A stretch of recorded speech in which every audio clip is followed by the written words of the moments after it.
शरीर लोकी मन बळ कळतं ना, तेव्हा हे लोकोत्तर प्रज्ञेच्या आधारावर नित्यबोध, सुखबोध, अनंतबोध या लोकोत्तर प्रज्ञेच्या आधारावर संज्ञा, निर्देश, विरोध, समापत्ती ध्यान करता येतं.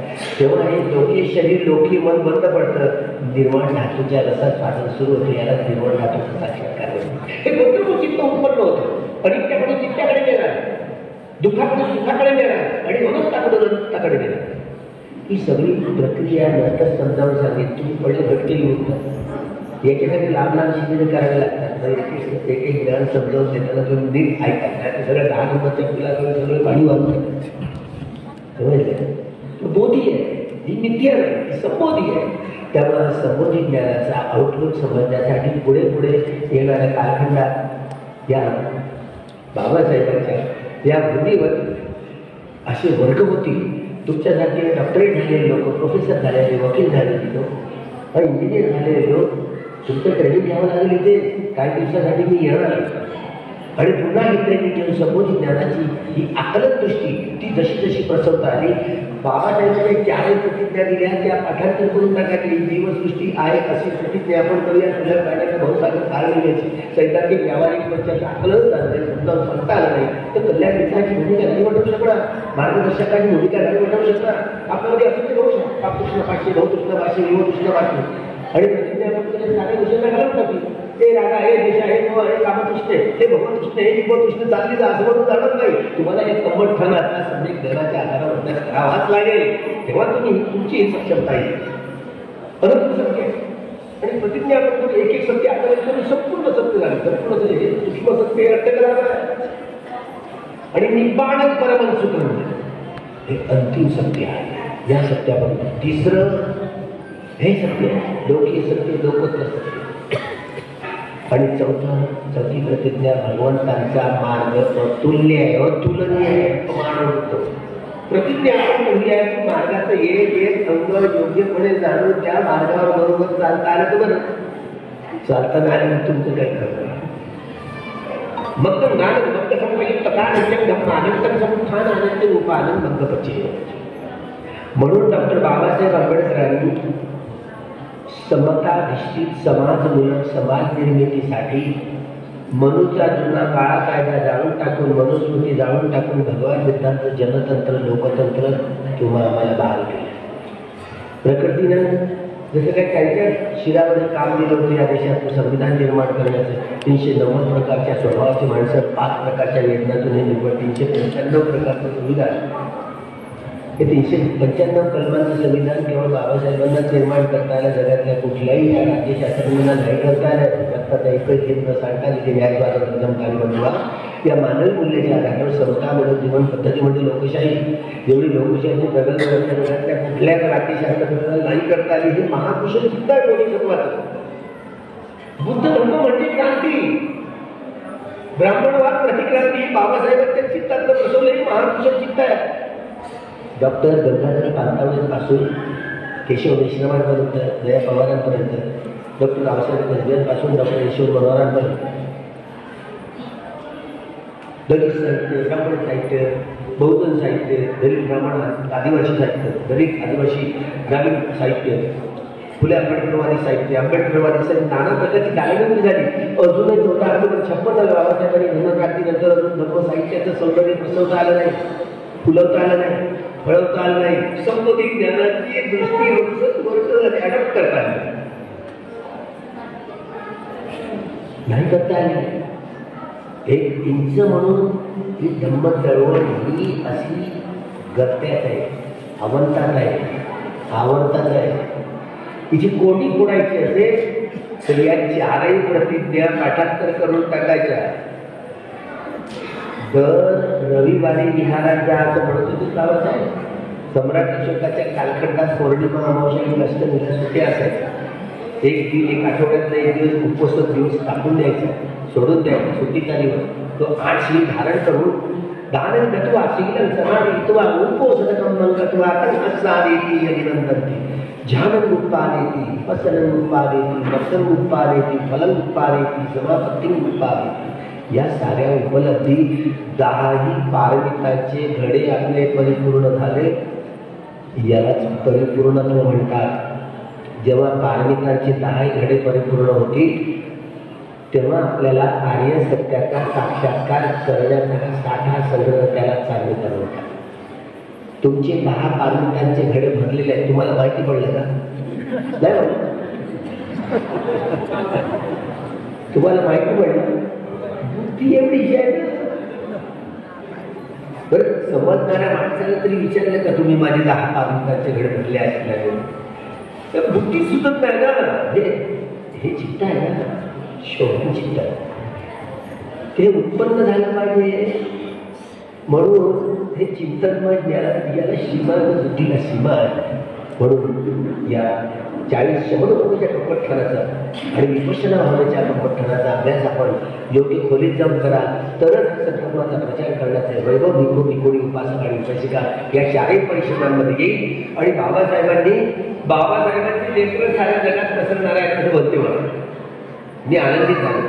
हे खरं आहे. म्हणजे त्यांनी तुलना केली जगातल्या सगळ्यात मोठ्या बुद्ध्यांक असलेल्या डॉक्टर बाबासाहेब आंबेडकरांच्या लेखनाशी साऱ्या जगातली नाही तुलना करताय. हा प्रचार म्यानमारमधून साऱ्या जगात होणार नाही आहे. हा नागपुरी महानगरी आहे ना, धम्मनगरी. नागपूरचे लोक साऱ्या जगात पसरतील, तुम्ही किंवा तुमचे संतान, आणि साऱ्या जगत बुद्धमय धम्ममय करण्यात तुमच्यामध्ये हा पावर ही शक्ती आहे म्हणते म्हणाला. मी किती आनंदित झालो असेल. माझी 4-5 तर छाती फुटून गेली. केवढी मोठी जबाबदारी आहे. बाबासाहेबांनी काही दुसऱ्या व्यक्तीच्या मुखात नाही, ते बाबा आपल्याला तुमच्यावर आमच्यावर जबाबदारी दिली.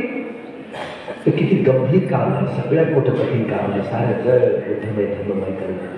म्हणून असं एकदा कार्य पक्ष योग्यपणे आपल्याला समजावून सांगता आला, आत्मसात करता आला, धर्मधारण करून सगळे मार्ग तोडता आले, तरच ही सगळ्यात मोठी कठीण जबाबदारी आपल्याला पेलवता येईल. ही जबाबदारी पेलवता येण्याचं हे केंद्र संपूर्णपणे विकसित हो.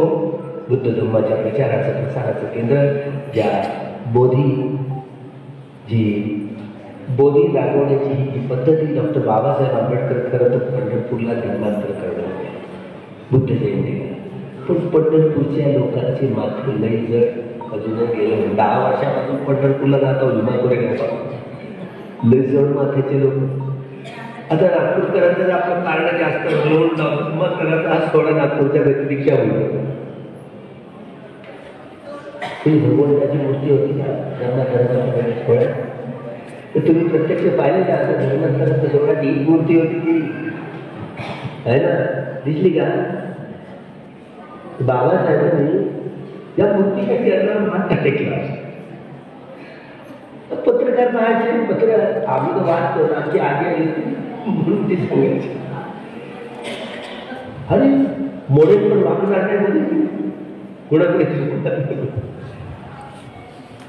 जायचे ते फक्त बुद्धांपुढे असं मुंडकं टेकलं, बंबटी लावली आणि असं म्हणून माथा टेकवलं या मूर्तीला. बाबासाहेब या ठिकाणी केवढं मोठं स्मारक व्हायला हे भविष्यात बाबासाहेबांच्या या बोधिसत्वांच्या तरंगाने भरून जाऊ आणि साऱ्या जग बुद्धमय धर्ममय करण्याची प्रेरणा इथून या भूमीतून जिकडे तिकडे पसरो. नानकच्या मृत्यू नाही वेगळं बळ मिळून त्यांच्या जयंती दिवसाच्या उत्सवात आपण धम्म हा श्रवण केला. जो हा धम्म श्रवण करून धम्म अंगीकारण्याचा आणि ज्यांनी या संघटनाचा अभ्यास केलेला नसेल निश्चितपणे आपण करायचा. कारण प्रज्ञेनं होतच कमी जास्त चढाव उतार येतात. डॉक्टर यशवंत सारख्या तर बाबासाहेबांनी विपश्यना नाकारली, लिहून घेतले बुद्धी. बाबासाहेबांनी तिथे बोलले वाक्य ध्यान समाधी विपश्यना अभिधर्म ह्या गोष्टी आता आपल्याला करण्यासाठी नाही, पण करण्यासारख्याच नाही असं म्हणते. त्याच्यावर यशवंत पोहोचले विपश्यना बाबासाहेबांनी नाकारली. विपश्यना हे कमलदान केवळ आणि केवळ महापुरुषांना बुद्धांना अनुसंधान करणार ते बुद्धांचंच आहे. या भ्रम आणि लालची राहू नये. तेव्हा केवळ कुठलीही व्यक्ती तुमच्यासारखे पांढरे कपडे वाले 25 वर्षाच्या वस्तीला गेले होते भगवंतांनी. 1,49,000 एवढे लोक अनाथातून फळापर्यंत पोहोचले. 68 वर्ष झाली तरी तुमच्यामध्ये आमच्यामध्ये तरी आहे का? नाही. 14 वर्ष आमच्या सुद्धा भक्ती राहिली त्याबद्दल. विपश्यना आचार्य त्यांना सांगितले. मी एक दिवस गेलो, तू मेरे को मारने के लिए आया. बोलते हैं आप तो विपश्यना जानते हैं. बाबा साहब ने विपश्यना को प्रकाश किया. त्या लोकांच्या वाणीत मिसळून तुम्ही असं बोलतात, हे पापकर्म आहे, आपल्याला भान नाहीये, जाण नाहीये. जबाबदारी विश्व असं बोलतात तर काय होईल. म्हणजे म्हणून भगवंताच्या सैद्धांतिक आणि व्यावहारिक पक्षावर आमचाही विश्वास नाही, तुमचाही विश्वास नाही. आपण आंधळ्यावर आपल्याला संबोधित ज्ञानाची दृष्टी धारण करून आपल्याला जीवन यापन बुद्धी जप्त नाही करता येत नव्हे. आपण केवळ आपल्या विचारशक्तीच्या आधारावर आपल्या बरोबरचं मानस सुधारण्याचा प्रयत्न करतो आणि वेळ आली तर आपल्या तरी वेळ साडीपुत्र आणि महामुखल्या दोन लेकर असं म्हटलं नाही. फरक आहे भगवंताला डावा जो हात आहे, वाटतं नाही दोन ऐकी दोन लेकर आहे. हे बोधी ज्ञानानं तुटले की मन जोडता येतात. जगात दुसरं कुठलंच औषध नाही. वेळ आणि संबंधी उदाहरण अवैधतेची संबंधी वैरत्व करून क्षमता काय मैत्री करूनच वैरावर मात केली जाते. हा निसर्गाचा न बदलणारा निर्णय आहे म्हणून तसं राहतं. पण शेतीवाले एवढे एक नंबरचे चोर चालला आमचा अरे पाली शब्द आहे. आता कोणाला बाबासाहेबांनी जावई ठाकरे नातं जोडलं काय वाईट केलं नाही केलं. तुम्ही कसं बाबजींना मारलं म्हणता बाबासाहेब मारलं मावशीच म्हणतात रमईला देऊन स्थान देतो आपण तिला देतो नाही. मी तोंडावर म्हटलं तर माझी तू आमच्या बाबासाहेबांना डॉक्टर मालवणकरांच्या वस्तूला पाहिजे काही बोलली काय डोळ्यात नाचलो. तिच्याकडे एक गोष्ट शिकायला मिळाली. बाबासाहेबांचा स्वभाव कोणता होता, कोणत्या स्वभावाची व्यक्ती ती डायरी आली. कोणत्याही व्यक्ती आले म्हणे मी येऊ द्यायचे नाही म्हणजे एवढा म्हणजे दिव्वत कोण नाही कोणी जे राहिले कोण नाही कोणी यायचे. आणि काही वेळ तरी कोण तरी आले आपलं म्हणणं बाबासाहेब पटवून द्यायचे आणि बाबासाहेब आपलं म्हणणं एवढं पटवून द्यायचे की त्यांना कुठल्याही लोकांना त्यांना मान्य करावं लागलं. म्हणून याला बुद्धी कोणती की एकेकाला असं म्हणता येत नाही. हे कमांडिंग नेचर कमांड होता. प्रत्येक विश्वामध्ये कमांड होता. त्यामुळं सगळ्या सचोटीच्या आधाराने बोधिसत्वाचं महाकुशल चित्त असतं. कमांडिंग नेचर, प्रभुत्वकारी चरित्र. म्हणून बुद्ध धर्म म्हणजे क्रांती हे शब्द बाबासाहेबांच्या चित्तातनं प्रसवले. हे बोधिसत्वाचं महाकुशल चित्त असतं. हे परत तुम्हाला नाही करता आले, नाही करता आले म्हणतो ना. म्हणून आपण मागासलेल्या धर्माच्या क्षेत्रात धम्म कथन करण्यामध्ये मागासलेला आहे. चरवणिकमे कार्यक्रम बहु काय लोकांनी हा उपदेश खरं विष्णूसाठी एकटा एका दिशेला जायचा. वेगळ्या धर्माची माहिती जरी असली त्याला तशी कुंभठाण देत असत आणि त्यांना धर्मामध्ये प्रतिष्ठित करवण्यामध्ये या विपश्यना 10 ज्ञानाचा अभ्यास करून घेत आणि प्रत्येक शिकायची कल्याण नेतृत्वाची भूमिका वाटत. तुम्हाला मला नाही करता येते, त्या हृदयात करता येते, ज्यांना अभिनय प्राप्त आहेत त्यांना करता येते. अशा काही वेळ सांगू पाहिजे. बाबासाहेबांनी समाजच बदलण्यासाठी स्वतःसाठी विभूती सोसायटी आम्ही घ्या जी पुढे ही बौद्धजन समिती होती आपली ती पुढे ऑल इंडिया बुद्धिस्ट या अखिल भारतीय बौद्ध महासभा यामध्ये करावतीच आहे. समता सैनिक शेवट काश्मीरशी विसर्जित करून रिपब्लिकन पार्टी ऑफ इंडिया 30 सप्टेंबरला 1956 बाबासाहेबांनी घोषणा केली. 5 तारखेला महिन्याच्या अगोदर प्रति अभियाना नॅशनल घोषणा पत्र पाठवलं. हे काँग्रेस जळतं का नाही.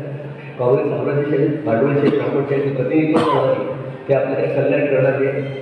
न्याय स्वतंत्र क्षमता आणि बद्दल माझ्या मूल्याची प्रस्थापना करणार नाही. स्टेट सोशलिझम घटना दत्त राबवावा म्हणून तिरंग्यावर धर्मचक्र बसवलं. भगवान बुद्धांची राष्ट्रपतीच्या भवनात मूर्ती ठेवली. धर्मचक्र भगवंत नाही निवासस्थानावरती लोकसभेच्या राज्यसभेच्या खुर्चीच्या अध्यक्षांच्या खुर्चीच्या पाठीमागे तुम्ही सवाल करायचा. धर्मचक्र प्रवर्तन आहे का म्हणते तुम्ही चर्चा नाही आहे संसदेमध्ये. तुमची संसदा तिला मारायला हवा ती झाली कुठली.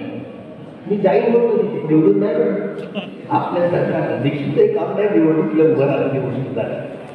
आपलं सरकार आलं तर 10 दिवसात शिबिर घेतलं असतं विपश्यने सरळ साकार आणि मग यांची वाट लावली 337 एवढं मोठं प्रायव्हेट ॲकेशन करणार राजाचा घटना यांना सगळ्यांना काळ्या पाण्यावर पाठवत असते मोहन मामा सगळं देवेंद्र सगळं बहिणीचं मोदीचं. पण तो काळ येईल का? घटना कितीही चांगली असली घटना दाखवणारे लोक जर लायक नसले तर अशी स्थिती या देशाची झाली आहे. त्यामुळं पुन्हा डॉक्टर बाबासाहेब आंबेडकर बाबासाहेब तुम्ही तुझीच्या देवच्या लोकांमध्ये आहात तर माझं म्हणणं आहे का ही तुमची लेकर आहे ना? हे सगळ्या तुमच्या शब्दासाठी गज Buddhist society of India, Republican party of India या सगळ्या संघटनांना उद्ध्वस्त करून टाकले होय. साडी घेऊन या, खेळी घेऊन या आणि पुन्हा यांना पुन्हा रिऑर्गनाइज करायला लावा सगळ्या संघटना. मातृ संघटना पुन्हा रिऑर्गनाइज करून तुम्ही संघटनेच्या नीतीमध्ये वागलात तर बाबासाहेबांच्या ऋणातून तुम्ही मुक्त व्हा. न्याय, स्वातंत्र्य, समता आणि बंधुभाव या मानवी मूल्यांच्या आधारावर या संविधानाचा अंमल करण्यासाठी तुम्ही सक्षम व्हा. 29 साठी पुन्हा ठिकठिकाणी मातृ संघटनांच्या मेळाव्यात बोलावून पुन्हा आपल्या हे रिऑर्गनायझेशन करा आणि सबल बाबासाहेबांच्या ऋणातून मुक्त व्हा असं आव्हान या ठिकाणी करतो. नानकच्या मृत्यूच्या जन्मदिवसाच्या 103व्या जन्मदिवसाच्या वाचून आपण त्या ठिकाणी आला. धम्म श्रवण करून घेतलं. मंगल धम्म श्रवण करून त्या मुक्त होण्याचे मर्म पार्विकांचे घडे आपली परिपूर्ण करून बुद्ध धम्म संघाच्या प्रभावाने सर्वांचं मंगल सर्वांचं कल्याण.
Om